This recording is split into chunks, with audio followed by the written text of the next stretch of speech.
The last man standing for St. Louis is Harrison Bader. Struck him out. The Cincinnati Reds claim their 75th win of the year. And for the first time in a decade, the Reds have won the season series. Heading into their September 11th matchup against the Reds, the 2021 St. Louis Cardinals sat at 71-69.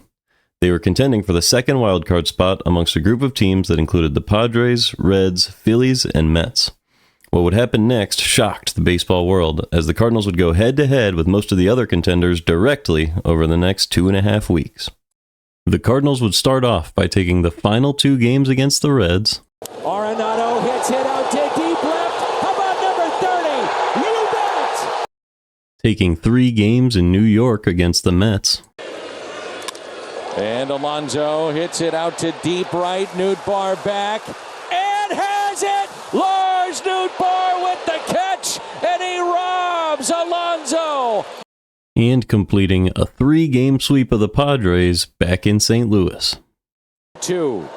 O'Neill with the drive. Out to left. It is gone! He did it! Then it was on to face their division rivals. The Cardinals took 4 games in Milwaukee against the division-leading Brewers. About 4 runs a game, and Nolan hits it a ton. Into deep left. It is gone! 2-0 Cardinals. Then went out to Wrigley and took 4 games against the Cubs. The 0-2. Swing and a miss. He struck him out. Then finally capped it off with win number 17 at home against the Brewers to clinch their playoff spot. The 0-1. Lined into center. There's Bader. Has it. 17 consecutive wins. So how does a team go from a near 500 record to winning 17 games in a row? I'm going to dive deep into the pitching, fielding, base running, and hitting, and try to figure out what went right for the Redbirds. Starting off with the pitching, the Cardinals averaged about 4.13 earned runs allowed per 9 innings prior to the streak, and about 2.92 during the streak. And that results in a 0.04 F-WAR per 9 innings increase from the pitching staff. So it appears like the pitchers dramatically increased in performance during the streak. But if you look a little bit closer, that might not be the case. The expected FIP, which is fielding independent pitching, which uses fly ball percentage instead of actual home runs allowed, was only off by about 0.1.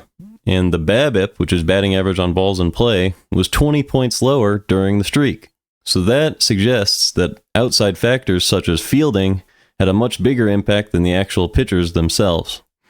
That being said, there was a marginal increase in performance, and that's highlighted by this 2-1 win in Milwaukee, 12 strikeout performance by the pitching staff. Urias is a fastball up, blew him away. 3 strikeouts in a row for Woodford.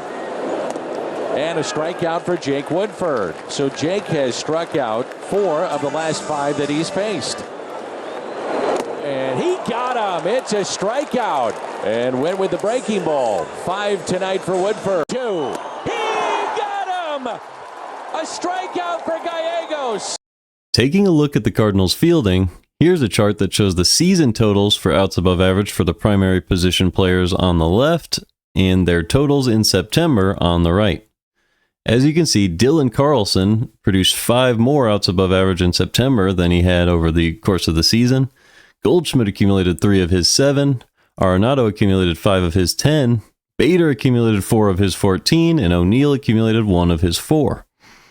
So that's an excellent defensive month, and that's proven by 17 outs above average in 1 month. So that's 1/3 of the season total in outs above average in just 1/6 of the time. Now, it is listed as second, and that's because the Atlanta Braves, who eventually won the World Series, made an adjustment that produced an outlier 19 outs above average in September after being a below-average defensive team before that point. Think about a play like Lars Nootbaar's robbery of Pete Alonso. That lowered the pitching staff's FIP and ERA, and this stretch is loaded with plays like that, and here are a few clips of some of the best. And a fly ball into right field, going back Carlson. It's off the wall, plays it perfectly. Here's his throw into second. He got him. The pitch to him, a swing, and there's a ground ball up the middle. Diving play by Tommy Edman, throwing to second to get the out. To McCann. Curveball lined and caught by Sosa. Run. Grounded into the glove of Goldie. And Garcia on the first pitch. Fly ball into right. Dylan Carlson over near the line. Makes the catch. Escobar. He's not running, and it's lifted down the left field line. O'Neill over. Makes the catch. Tyler O'Neill on the run. And that is well hit. Right center. Bader is back and makes the catch. Oh, what a play. Caught by Edman, and it's a double play. Caught by Paul Goldschmidt. A rope, but into the glove of Goldie for the first out. So while fielding definitely contributed substantially for the Cardinals during this streak, there's another aspect of defense that doesn't get talked about as much that was also valuable. And that is stolen base prevention. And there's nobody better at that than Yadier Molina. During the streak, only one man attempted to steal a base against Yadi, and it was Javi Baez, and he got gunned down in that second game against the Mets.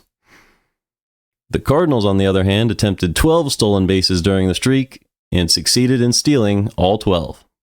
That resulted in a 2.4 run advantage, or 0.24 wins for the Cardinals during this streak.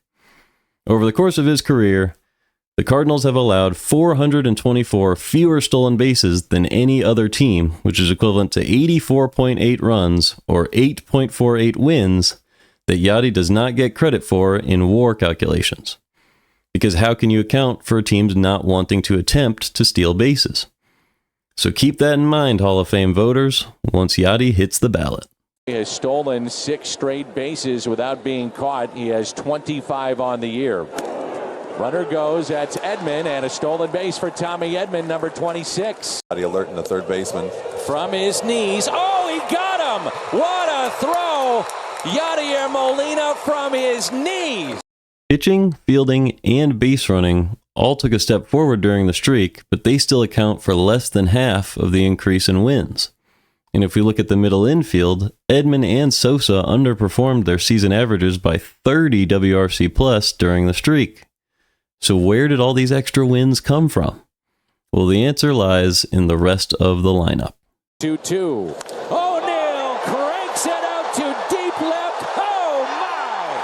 It's an absolute rocket into left. And the 2-0. Arenado with number 31. Into deep left. Off of Big Mac land. The 0-2. Lifted in the air. Out to left. And out of Wrigley. Nolan Arenado and Tyler O'Neill each increased their WRC plus by over 30 points during the streak, with Arenado posting 5 home runs over those 17 games and O'Neill posting 7. 0.7 F4 in 17 games is an incredible feat. 1.1 F4 is practically Herculean, and yet there are still 2 more players that were more impressive than these two in the St. Louis lineup, and it starts in center field. And Bader hits it out to deep left center. Another one. No.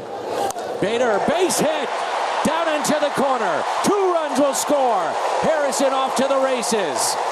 0-1. Bader hits it out to deep left. Late inning magic again. Harrison Bader has always been an excellent defensive center fielder, and that's why he was able to post a 1.5 F4 with just a 90 WRC plus over his first 81 games prior to the streak. But during the streak, Bader became superhuman. He hit .391 with a .418 on base and a .719 slug, 4 home runs in just the 17 games for a 202 WRC plus and 1.3 F4. To put that into perspective, that means Bader almost doubled his F4 on the season in under a quarter of the games. Goldschmidt with a drive. Left field at the wall. Gone. The 2-2. Goldschmidt with a drive. Out to center. Gone. And 1 on. He's going to left center. Paul Goldschmidt walloped that one. 3-1 is sent to left center. All the outfielders are just going to watch it go. And Goldie hits it out to deep left. How far? Paul Goldschmidt was already an elite caliber player throughout the entirety of the 2021 season prior to the streak. He had a 124 WRC+, 3.3 FWAR, and was playing Gold Glove defense at first base. But during the streak, he became the gold standard for baseball players. He hit .391 with a .474 on base and an .844 slug. 7 home runs over the 17 games for a 238 WRC+ and 1.5 FWAR. He was still a Gold Glove defender at first base and put up even more FWAR than Harrison Bader over this stretch. And that's why Goldie was the biggest difference maker for the Cardinals during the streak. And DeYoung hits it out to deep right, back to back. Rondon hits it down the left field line. Gone! It's gone!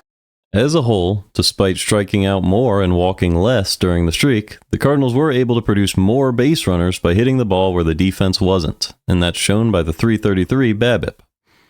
Once they had those base runners, they were able to drive them in by increasing their home runs per game from 1.129 to 2 home runs per game during the streak. And that took their run production from about 4 to about 7 runs per game. And their WRC+ from a below league average 91 to a well above average 131 across the board. That, along with the other factors we described today, is what created the 17-game win streak that I'll never forget.